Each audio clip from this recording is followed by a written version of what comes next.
The hormone augmentation thing is always a little bit of a complicated discussion, but there's so much that's happening there right now that's really interesting. Like what?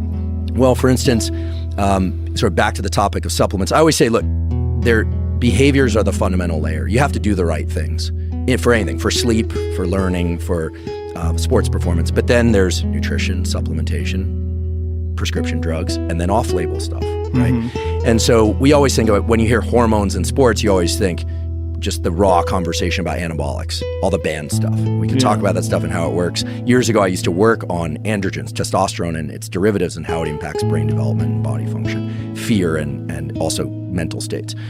But there's a category of supplements that are very interesting that for most people who aren't exploring testosterone augmentation for sport, work very well to increase testosterone by about 100 to 200 points. Not, 300, not a tripling or anything like that. And the main ones are two substances. One is called Tongat Ali.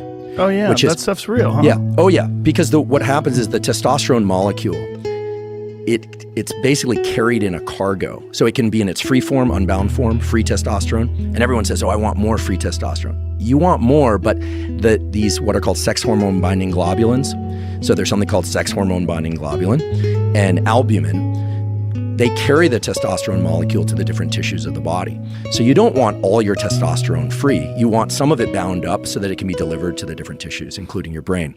Now, for people that aren't getting prescribed TRT but want the increase in testosterone, there are these plant compounds like Tonga Ali and another one which is very interesting. It's a Nigerian shrub called Phaedogia agrestis, and it mimics luteinizing hormone, which is the hormone that comes out of the hypothalamus that stimulates the testes if you got those and the ovaries if you've got those to make more testosterone or estrogen.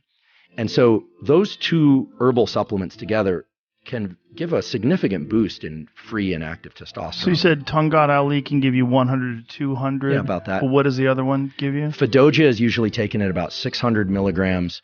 And that can, the most dramatic effect I've ever seen was somebody who had his testosterone down in the low twos, or I think it was like low twos, and he got it up to the 700 range, but really? That's an outlier, right? Most people are going to see about a 300 to 400 point increase. And that's what the two of them synergistically Phaedogia work? will actually make the testes grow. It's a noticeable difference. So everybody wants that. Testosterone has the effects we're all aware of, like deepening the voice, facial hair, muscle growth, recovery, etc. Mostly because testosterone increases protein synthesis. You look at a young male in puberty, it's a protein synthesis machine. Yeah. They eat, and they just grow and grow and grow, and they're putting on muscles, and they're lean, and So most often they're lean. But in any case, testosterone has some very interesting effects on the brain. The major mental effect of testosterone is it makes effort feel good. Oh, that makes sense. And the reason it does it is that the amygdala, this fear center in the brain, this anxiety center in the brain, has androgen receptors. It has testosterone receptors. And so the way this works in animals and in humans as well is that for most species, the males of that species never get a chance to mate. Right? So if you think about, I'll probably pick an example where you'll know the exception, because I know you know a lot about natural animals and animals that are hunted. But if you think about animals with antlers like rams, there's been a lot of research, believe it or not, on rams. It'd be fun. I'd love to work on rams. You know, rams have enormous balls. And they have to fight for the right to mate. Yes. And the fighting is a choice, right? And the decision to walk away is a choice usually. They usually don't kill each other, although I know some of the injuries can lead to death.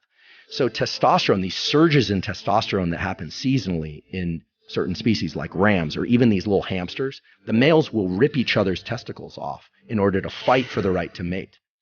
So males of a given species have to actually overcome the fear of pain and punishment.